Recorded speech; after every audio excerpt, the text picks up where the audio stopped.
Assalamualaikum warahmatullahi wabarakatuh. Berjumpa kembali bersama dengan Pak Supri pada video pembelajaran kelas 5. Sebelum kita mulai, marilah kita membaca basmalah bersama-sama. Bismillahirrahmanirrahim. Semoga pembelajaran kita kali ini membawa keberkahan.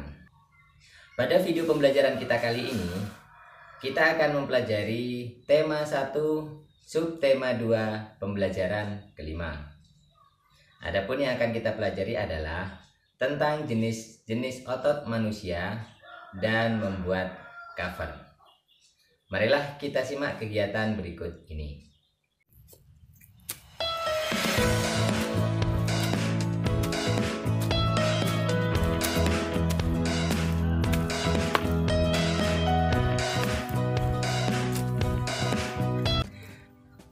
Kita dapat beraktivitas seperti mencangkul itu karena kita memiliki otot.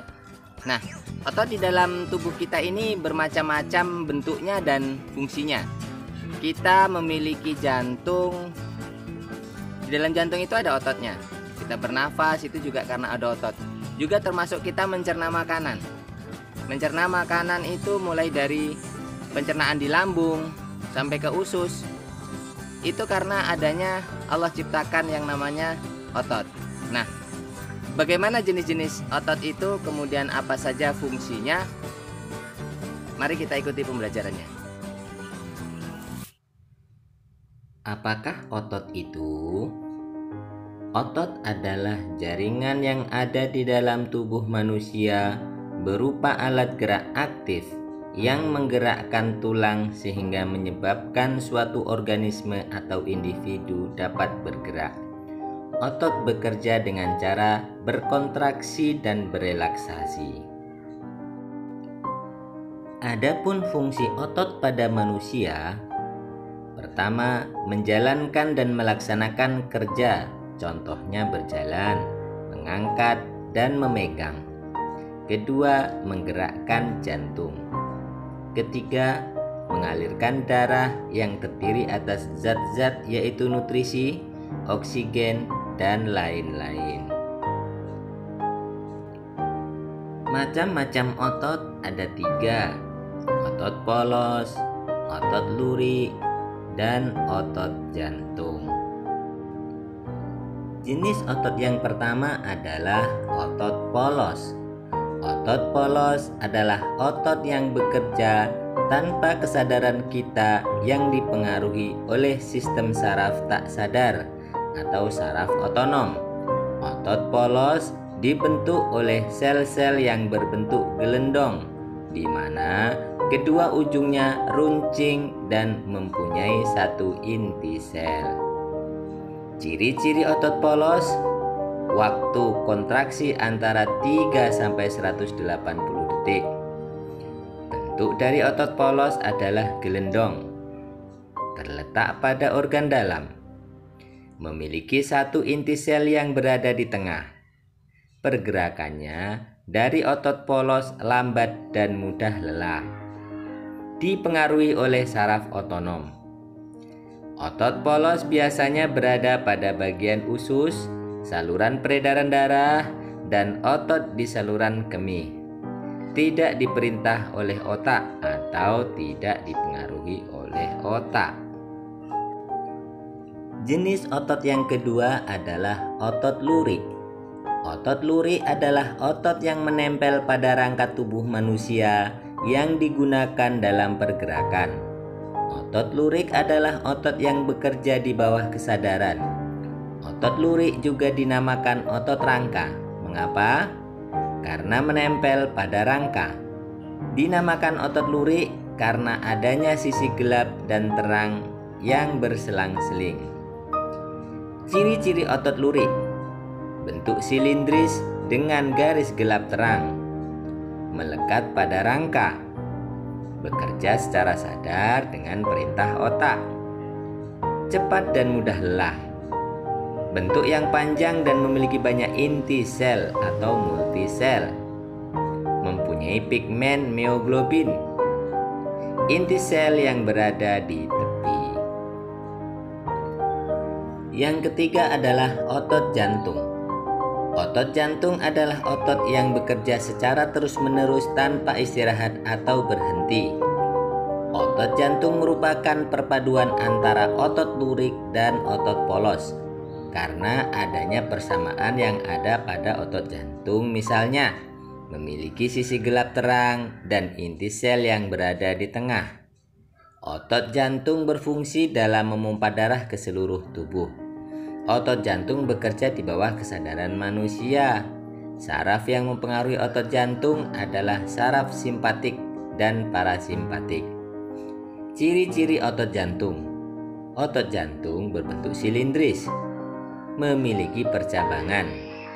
Otot jantung terletak pada jantung, memiliki satu inti sel yang berada di tengah, bekerja tanpa kesadaran manusia, bekerja terus-menerus dan tidak membutuhkan istirahat.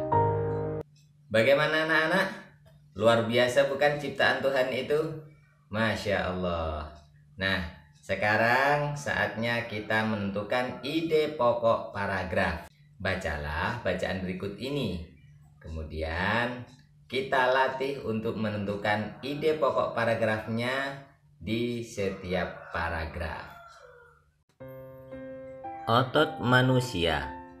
Otot-otot dalam tubuh manusia memiliki beberapa fungsi, tetapi fungsi yang utama adalah untuk bergerak.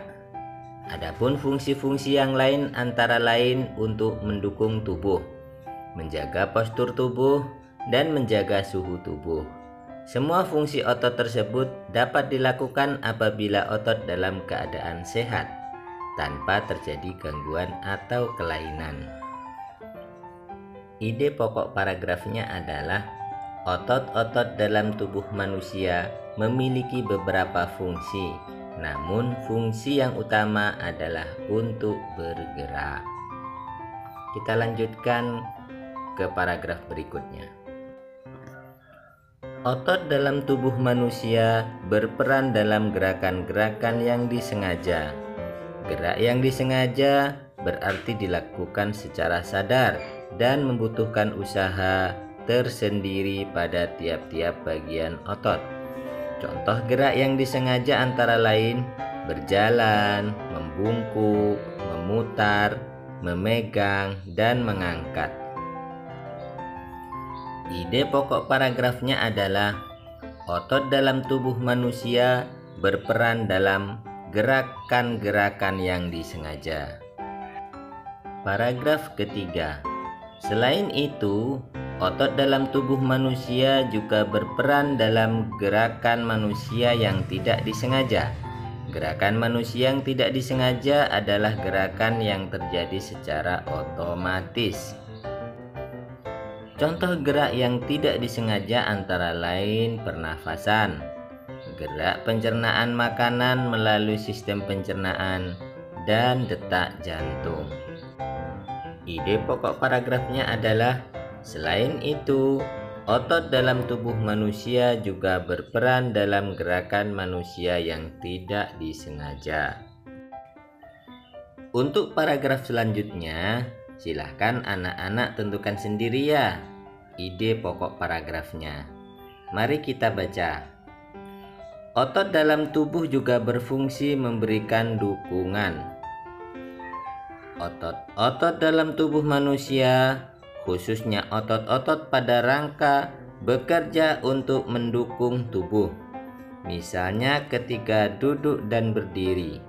Otot-otot rangka ini akan melakukan penyesuaian gerakan dengan memperkuat sendi dengan menopang tulang sehingga berada pada posisi yang tepat. Selain itu, otot rangka juga memegang peranan penting dalam menentukan kekuatan tubuh secara keseluruhan dan kemampuan untuk melakukan aktivitas fisik.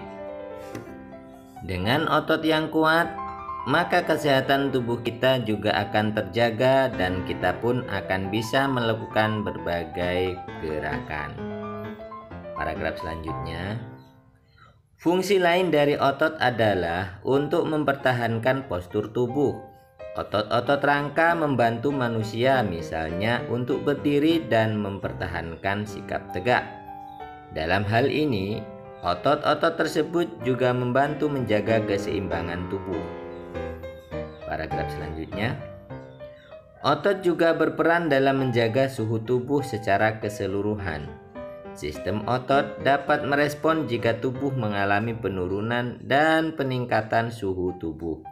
Contoh respon otot ketika terjadi penurunan suhu tubuh adalah menggigil. Menggigil adalah respon tidak sengaja di mana otot berkontraksi secara tepat untuk menghasilkan panas. Otot yang menggigil tersebut menuntut peningkatan darah yang mengandung oksigen untuk meningkatkan suhu tubuh. Bagaimana anak-anak?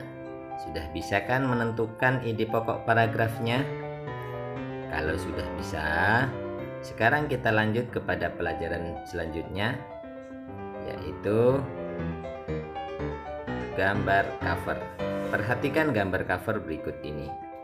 Pada gambar cover yang pertama, terdapat cover yang polos putih dan hanya terdapat tulisan, dan yang satu lagi terdapat warna. Cover dengan latar warna putih dan tulisan sederhana. Pada jenis ini tidak ada gambar yang memenuhi halaman, bahkan terkadang hanya berisi judul, nama pengarang, dan nama penerbit. Dengan demikian, yang nampak dominan adalah warna putih dan ruang kosong. Ruang kosong semacam ini dimaksudkan sebagai ruang yang lega agar mata tidak sesak terpenuhi oleh gambar. Yang kedua, ada cover dengan desain penuh warna dan gambar, seperti gambar berikut ini. Pada jenis ini, bagian yang dominan adalah gambar ilustrasi dan judul. Selain itu, juga disajikan permainan warna yang mencolok dan bervariasi.